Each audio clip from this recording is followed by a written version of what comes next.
Hi everybody, my name is BreadTheLoafington, and Happy New Year.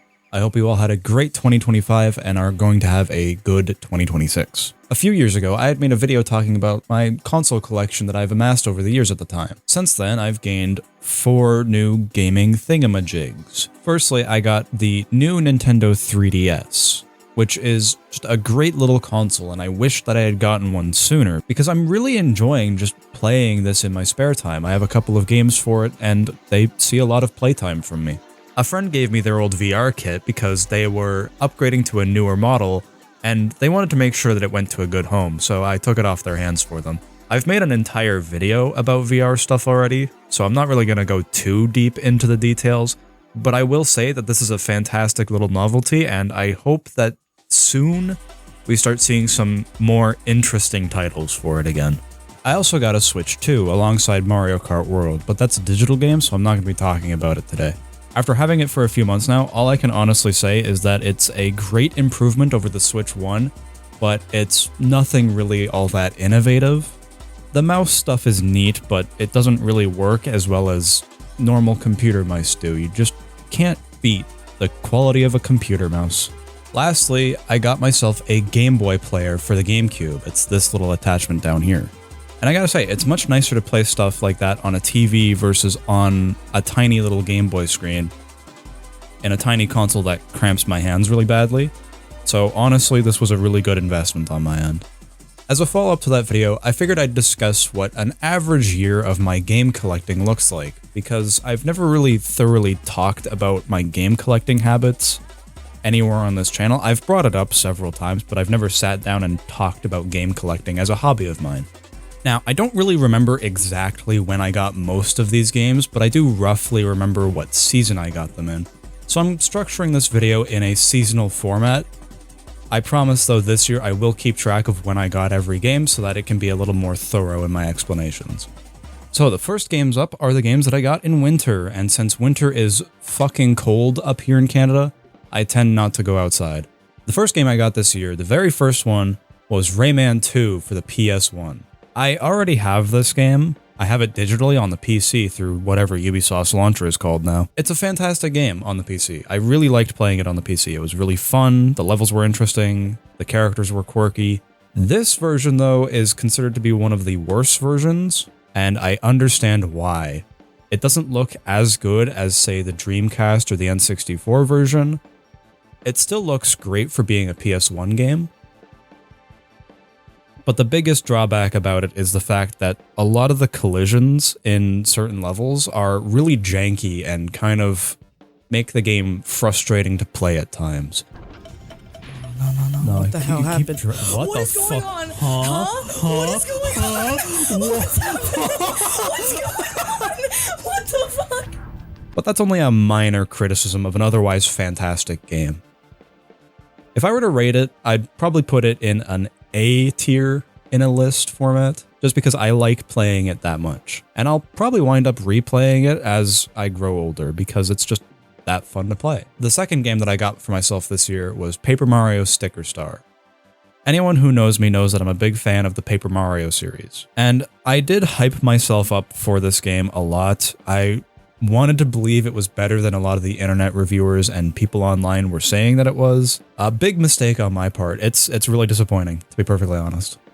I knew it wasn't going to be as good as Thousand Year Door or even Super Paper Mario, but I was still really let down by a lot of the creative and gameplay choices that they made in this game comparatively to previous installments. I think the biggest crime this game commits is it has such a weak battle system for what should be an RPG. Because of that fact, I struggle to call it an RPG. It feels more like a platforming game with a battle system.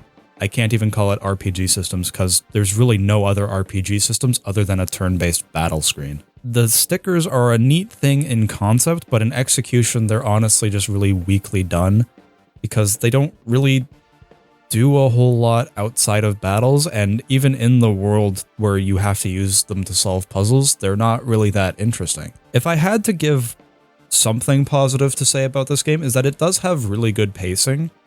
I'm never too bored or feeling like that something is lasting a little too long. The game does go at a really good pace. Everything feels fresh. You're never lingering in one spot for too long, I'll say. If I had to give, fuck, I can't talk. If I had to rank it, I'd probably put it in D tier because it's held back by a lot of problems, and that's just kind of really disappointing to me as a Paper Mario fan. I still have yet to play Color Splash, so I hope Color Splash is a little better than Sticker Star. As long as it's around Origami King quality, I'll still probably think Sticker Star is the worst installment. Next up is the games I got in spring, starting with Alone in the Dark, the new nightmare for Game Boy Color. I already talked about this in a big, long, elaborate video on the channel already, so I'm not going to get too in-depth with it, but I will say that playing it on physical cartridge over digital on the Switch Online service is a night and day difference for me. I can't quite explain how or why, but it feels a little shittier to play when you're playing it from the cartridge versus when you're playing it on Switch Online. It might be because I use one of those fancy hoary gamepads where it's meant to emulate a SNES controller for the GameCube, so that you can play these with a more familiar D-pad movement style than using the joystick. I got this at the same time that I got the Game Boy player because it was a familiar game that I already knew, and it was one that I know I'd probably play again. And I do. I play it every once in a while, so I can't really rate it as that terrible, but it's nothing fantastic, so I'd probably put it in C tier. Next up that I got was a copy of We Play from a local thrift store.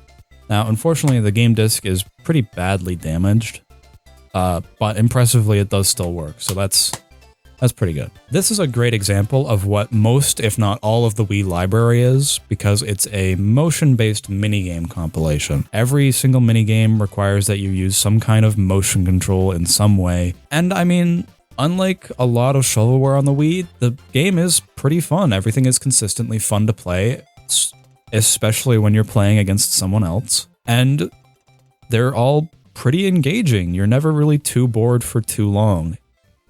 And it is kind of fun to try and get some of those gold medals. I think my favorite minigame in this is definitely billiards, because I'm just naturally a fan of billiards. All in all, it's a Wii series game. You can't really go too wrong with them. They're a dime a dozen. They're all basically the same, but they're all really good. As a result, I'd probably put it in B tier, where it's nothing too impressive, but it functions well enough to keep me entertained for a while. This is the big one.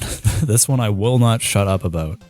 And it's Tomodachi Life for the 3DS. I've had a big interest in the game since 2016 when I first learned about it, and almost a decade later, I finally get my hands on it. And it is exactly as interesting as I thought it was. I fucked up somewhere though, because a lot of my Miis are too stubborn to really talk to each other or like engage with each other, so I kinda gotta go through and rework my island a bit.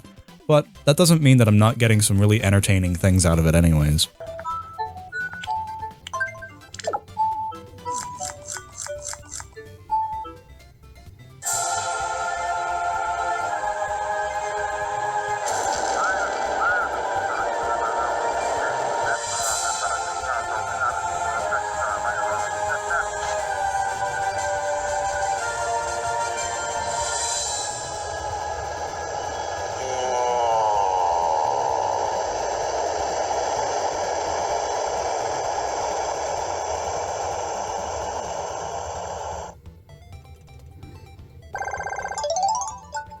I obtained this at a point where the game was jumping in price for no discernible reason, and the thing that pisses me off is that as soon as I bought my copy, the game dropped in price dramatically again, back down to where it was, and I'm just like, are you fucking kidding me?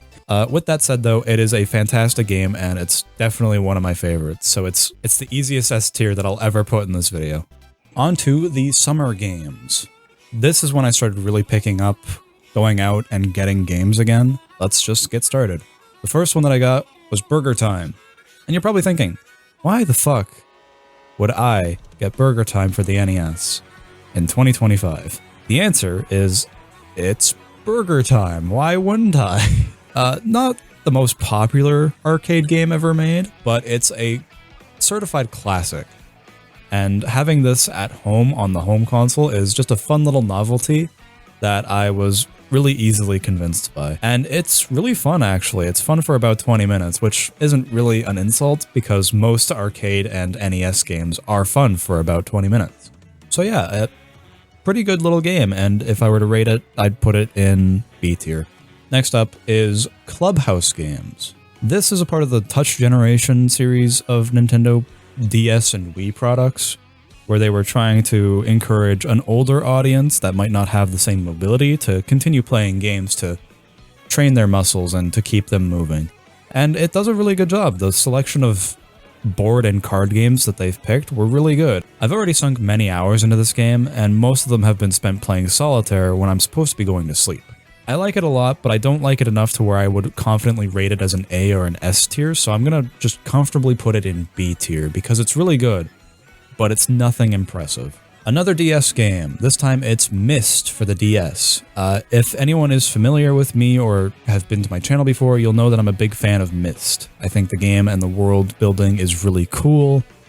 It's very impressive for when it first came out, but the fact that it's on the DS, it's substantially less impressive because this is a really bad port. It turns out that you cannot really do point and click on the DS that well while only utilizing one of the two screens. It's just honestly not as satisfying on the DS as it is on the PC. And it has this really gaudy UI that I don't like. And more importantly, the game just looks really bad because they've compressed all the images to fit onto a DS screen. And it just does not look good at all. This is really disappointing to say, but this is a D tier game, and that's just, I'm not happy about it. I have this in my collection purely for the fact that I have a bunch of other copies of Myst, and I just felt like having it, because I was curious to see how it played on the DS. And it turns out, the answer is bad. What if Persona was a medical drama? This is Trauma Center, Second Opinion.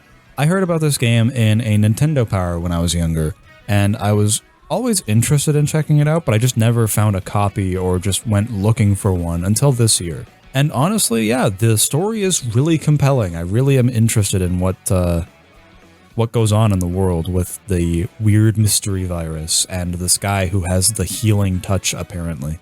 The surgical minigames are challenging, but not overly difficult. They're challenging enough to keep me engaged, but not hard enough to deter me away from continuing to play. This is a really easy A tier because I just really like the atmosphere and the world building and the characterization of everyone. I got these about a week before the combo pack for the Switch got announced, and I feel like I dodged a bullet, to be honest, because I don't think extra pages in Rosalina's storybook are really worth the like $35, $40 asking price. Mario Galaxy, it has still far and away the most incredible use of an atmosphere in any Nintendo game ever. The levels are really fun and very easy to kind of lose myself in, not in terms that they're elaborate and confusing, but just thematically and atmospherically. They really nailed figuring out how to present the vibe of a level through the use of like color and music and just general vibe. I don't know how they did it, but they managed to put vibes into a game. I will say 6 stars per level is a bit much though. It makes the game drag on a lot. After getting to the Comet Observatory and getting to the final stage, it becomes kind of a drag to play, which it sucks, but it's still a really fantastic game when you find levels that you personally really like. So it's a really comfortable A tier.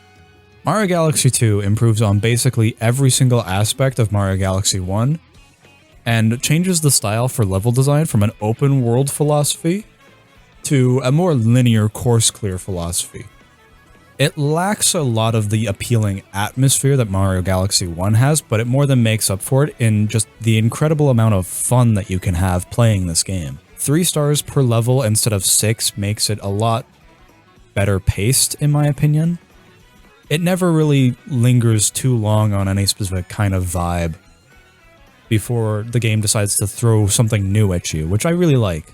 Despite that though, this is one of my very favorite games of all time, so I have to put it in the S tier. This game sucks. This game is really bad.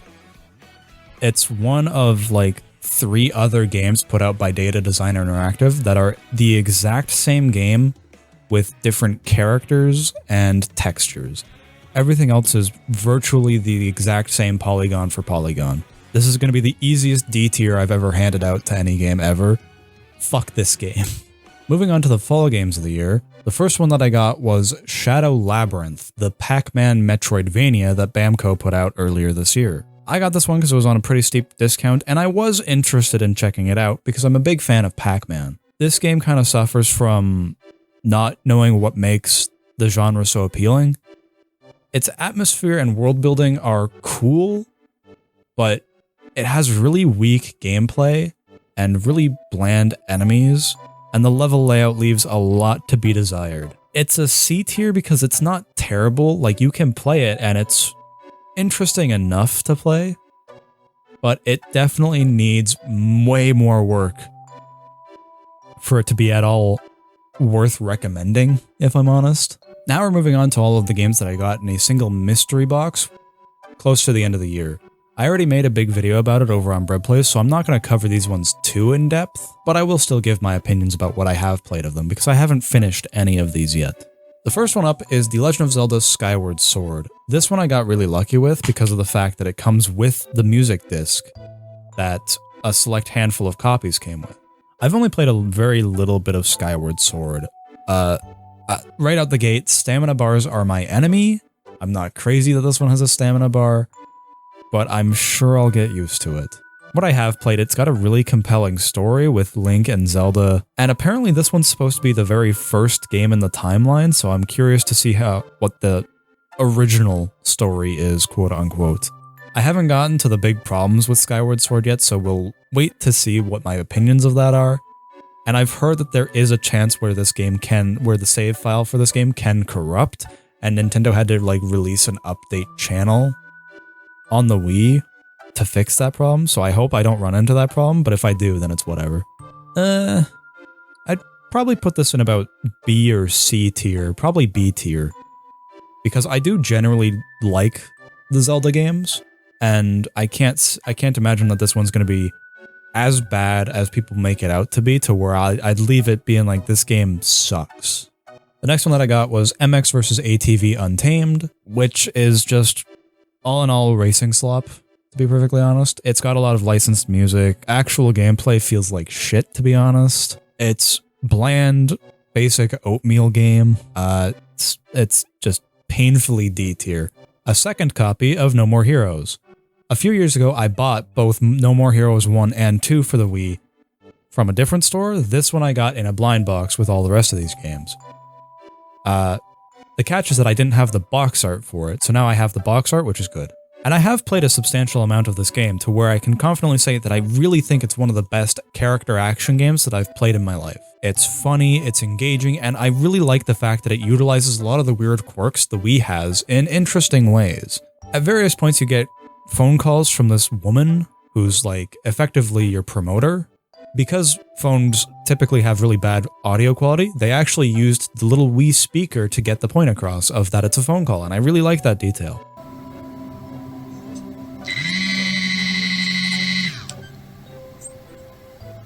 Hey Travis, your ranked fight begins just up ahead. Win, and you will be 10th. Lose, and hell awaits. No More Heroes gets put in A tier because I haven't finished it yet, and there is a huge skill check that I cannot get past yet in the game that I still need to work on. I still really like it despite that though. Next up was Rayman Raving Rabbids. This is the game that introduced those funny little angry screaming bunnies that everyone seems to fucking hate in the Rayman community. I don't know why Ubisoft latched on to these things so fucking hard. They're not very funny, and they're not very interesting. The mini games that are presented in this are fun enough to continue playing, but this isn't really anything to write home about. The game's kind of dull by yourself. I'm sure it's way better with friends. It's a party game as far as party games go, and that's really all there is to say about it. It's a C tier game.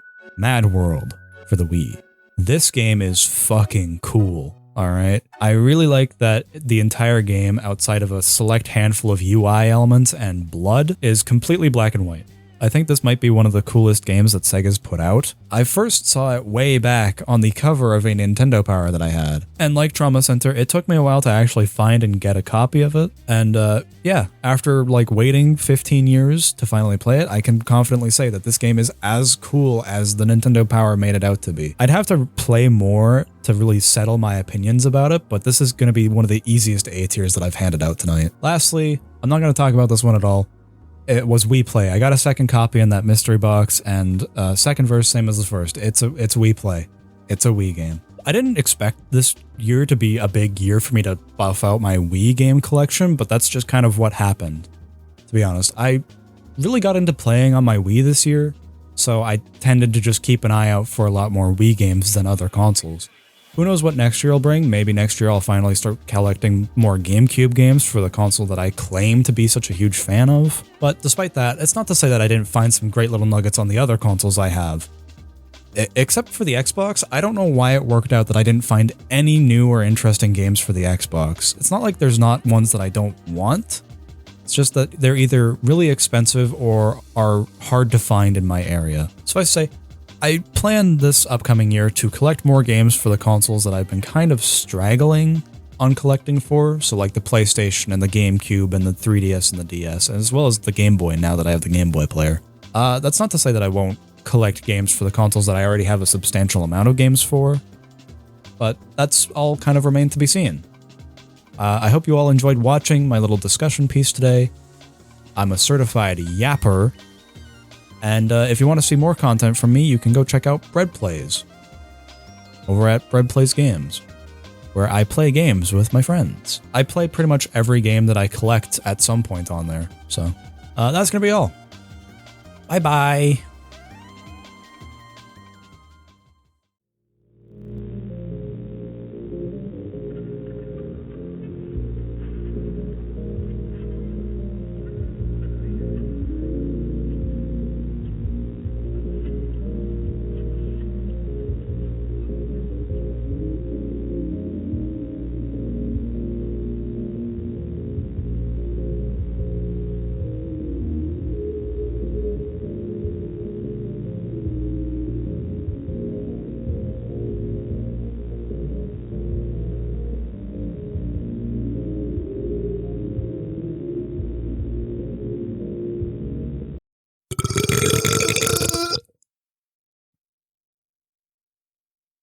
Enjoy that one, Buster Brown.